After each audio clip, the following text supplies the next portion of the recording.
I always wanted to think that I was an alien.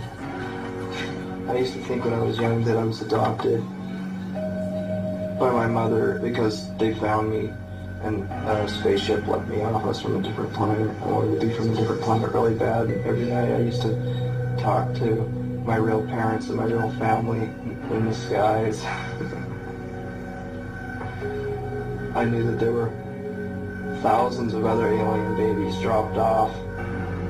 They're all over the place, and I've met quite a few of them. It's just something that I've always liked to toy with in my mind. It was really fun to pretend that, you know. There's some special reason for me to be here, and I feel really homesick all the time. So do the other aliens, and I only have a chance to come across like a handful of other aliens throughout the rest of my life. Eventually, one day, we'll find out what we're supposed to do. Up until I was about 8 years old, I had an extremely happy childhood. A really good one with a totally affectionate mother, and she was totally supportive in helping me do art. I was always drawing and reading, and she was really into supporting me, and I had a great time, a really good childhood during that time. I had everything in focus. I knew exactly what I was going to do, and nothing could stop me. And I knew that I could do whatever I wanted because the world was really small. And things just happened to lay down before me with luck, and I didn't have any problem. There were no obstacles in my life at that time. I was never really a bad kid, but I did things like, you know, I would take a 7-Up can and fill it full of rocks and stand behind the fence and throw it at cars. I had this thing about cops, too. I had this saying called corn on the cops, the cops are coming, they're going to kill you. I used to take those cans and throw them at cop cars whenever I saw them. And every time I saw a cop, I'd start singing that at them and pointing at them and telling them that they were evil. And my Aunt Mary, I guess you would call her an aspiring musician. She was in a lot of bar bands in Aberdeen, and she's definitely the most helpful person in my life as far as music, because she gave me an electric Hawaiian guitar and an amplifier when I was like 8 years old, and she was the one responsible for giving me the Beatles records. And she gave me a bass drum, and I'd strap that on and walk around with the Elmer Fudd hat on and my dad's tennis shoes and beat on the drum and walk around the neighborhood singing Beatles songs. When I was a lot younger, I thought for sure I could be a rock star. There was no problem because I was so hyperactive and the world was in my hands. I could do anything. You know, I knew that I could be the president if I wanted to, but that was a stupid idea. You know, I'd rather be a rock star.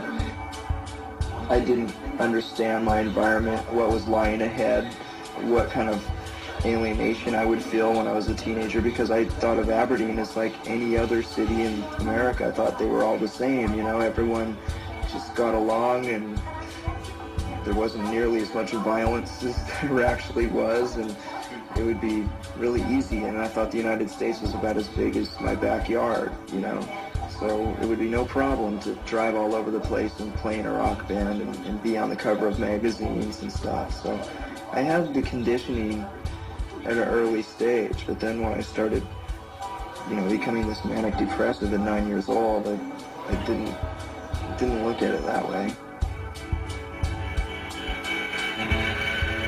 I've always felt like my generation was the very last innocent generation, you know, when there was television that wasn't violent. We didn't have cable. We had Sesame Street and Speed Racer and H.R. Puff and stuff, and that's it. Everything was a total fantasy. Everything was just very basic and just medieval compared to things nowadays. Kids are so advanced and expected to be so much more advanced than they are. I was spanked all the time.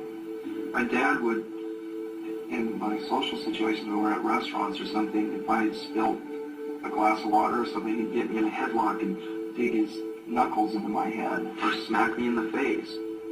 I never understood that, why a parent would be so embarrassed or so intimidated by what other people would think of you in a restaurant just because your child spilled something on accident, to have to punish them for having an accident. That's a weird psychological trick to play on a child, because I still put myself down and cuss myself out for knocking things over. I get really upset with myself because I've been conditioned to not spill things. Don't have accidents, don't have human error.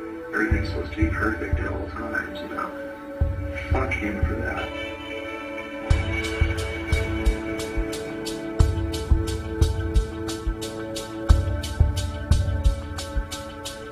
He was a tally man at Mayor Brothers Wood Mill. So basically he just walked around all day and counted logs. His idea of father and son day out would be to take me to work on Saturdays and Sundays, and I would sit in his office while he went and counted logs.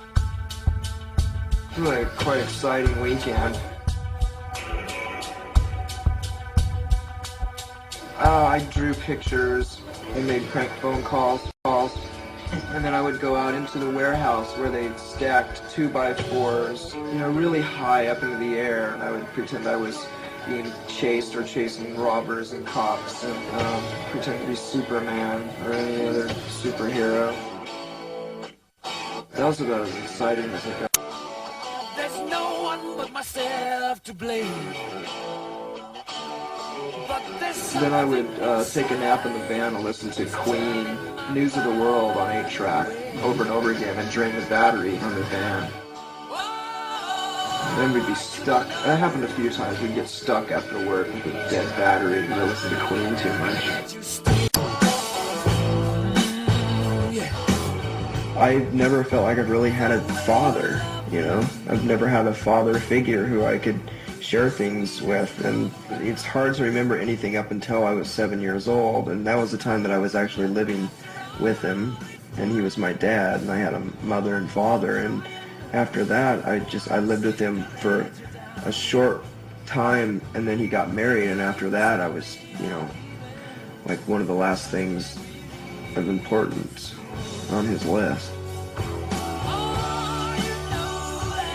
If it was me, if I was in that situation with Courtney and Frances, I still, for the rest of my life, would go out of my way to try to contact Frances and try to have a relationship with her and share things with her, you know, and he just gave up.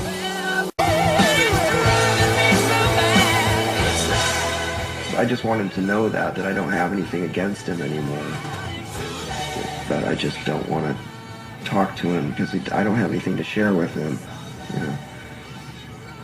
I'm sure that would probably really upset him, but that's just the way it is. All these kids my age found themselves asking the question at the same time, why in the fuck are my parents getting divorced? What's going on? All my other friends' parents are getting divorces too. Something's not right. Somehow, the way that our parents were brought up isn't the way it's supposed to be. They fucked up somehow. They're living in a fantasy world, so they must have done something wrong. They got a divorce. They had to sow their oats, just like my mom did. You know, they had to start drinking when they were 30, and really confused and going and fucking up over and over again with raising their children as teenagers because they don't understand the things that those kids need. I mean, I remember all my friends asking that same question, like 7 years old, and it's really a necessary time to be asking that, you know? But it was just a plague. It was a total disease.